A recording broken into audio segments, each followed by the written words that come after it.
What's up, world? Welcome back to Radical Investors, where we talk about stocks, crypto, NFTs, and all the ways how to make the money. I'm Wasu. I'm Ahmed. And today we're talking about Tesla and how it's falling from grace.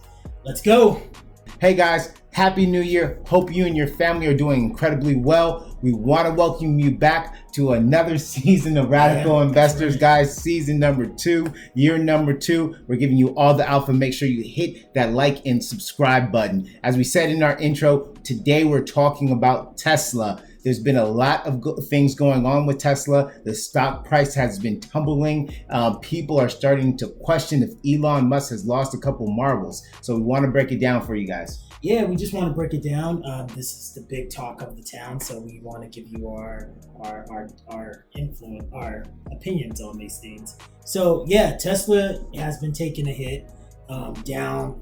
I mean, it was at a height close to $400. Yeah. Right now, it's just hovering about 110, 113 right now. So, Elon has taken a huge financial hit, and a lot of retail investors and institutional investors have taken a major hit. If you recall, last year, or actually 2 years ago, Tesla was included into the, was it the S&P? Yeah, it was the S&P. So that meant that then institutions had to carry Tesla on their portfolios. So that's a huge impact, right? Because that means that people's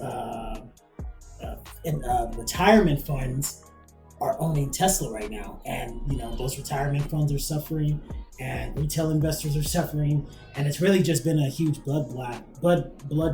But look, that's what 2022 has been, and Tesla's no different. It had a huge rise, so it is getting recorrected and getting rebalanced and revalued. And there's a lot of talks about what Elon, quite frankly, is really, what's his real motives, right? So there's a lot of reasons causing it to go down. Yeah, so I think it's a 50-50 situation. So 50% is the market. All tech companies have been taking a beating. So it was going to happen 100%. They were going to take a hit. The other 50% of that is kind of what I like to call a come to Jesus moment for Elon Musk, right? Yeah. What happens with the Twitter acquisitions, we called it live on this channel, is that he was going to make a lot of enemies. And now what's seemingly to happen is kind of revealing itself to be an emperor's has no clothes situation, right? So is this guy the wizard from Wizard of Oz, kind of behind the scenes with his big microphone, kind of projecting himself to be bigger than he actually is? Right. Or is this guy the genius that he claims to be, right? There was also a movie called Glass Onion where the main protagonist, I won't spoil it for you, was an Elon Musk type of character. So what's happening right now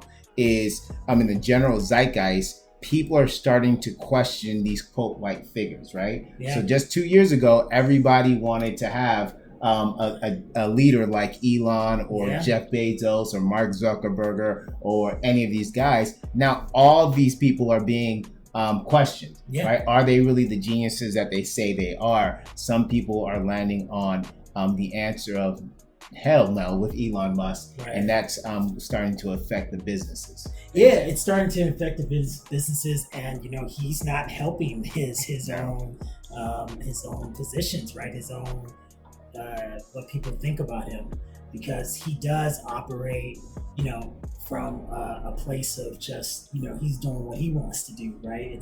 It's a very rebellious energy, and I do what I want, and he was the richest person on the planet, right? So he was. So who knows what it actually feels like to be in that position, right? Who knows how what anybody would really feel like in that position. You would probably feel like how he's feeling, right? I can do whatever I want, buy whatever I want, no recourse. It is what it is.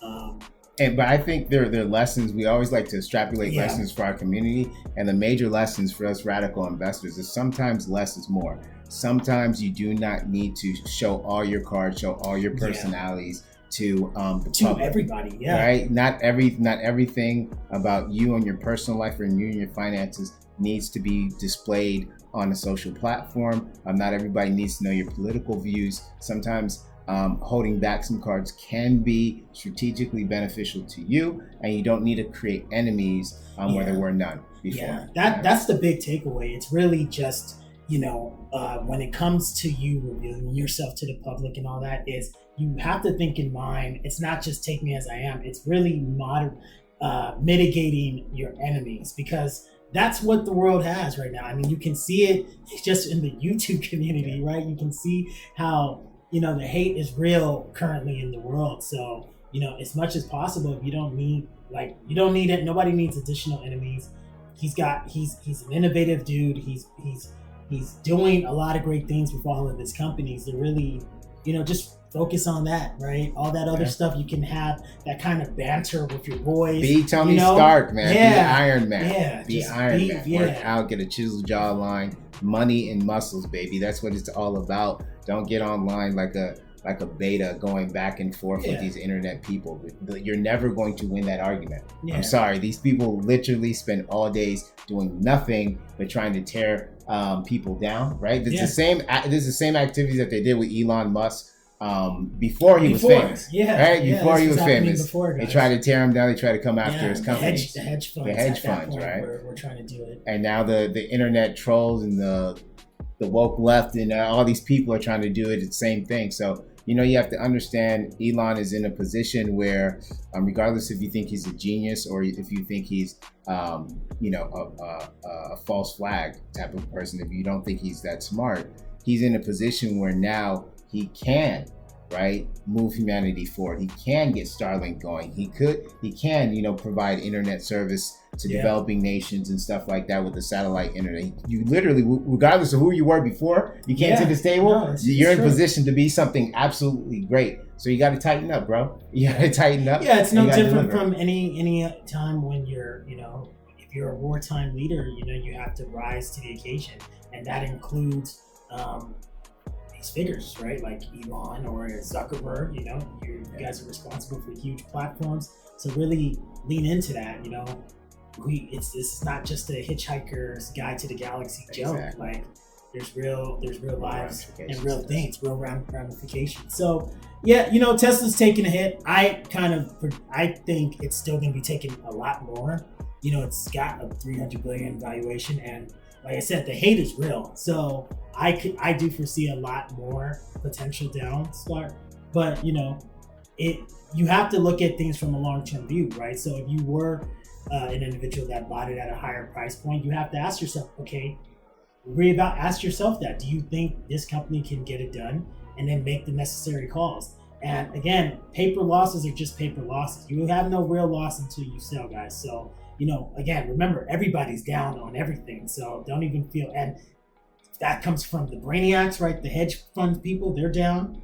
And the quote unquote retail investor is down. So it's just a down cycle. No more Lambos? Yeah, right. It's just literally a down cycle. So it's just, like what the great Warren Buffett would say would be, it's just, in times like this, it's a great time to buy great companies. So if you feel Tesla's a great company, continue to buy. Absolutely, guys. And we know that you guys feel Radical Investors is a great YouTube channel. So make sure you hit that like.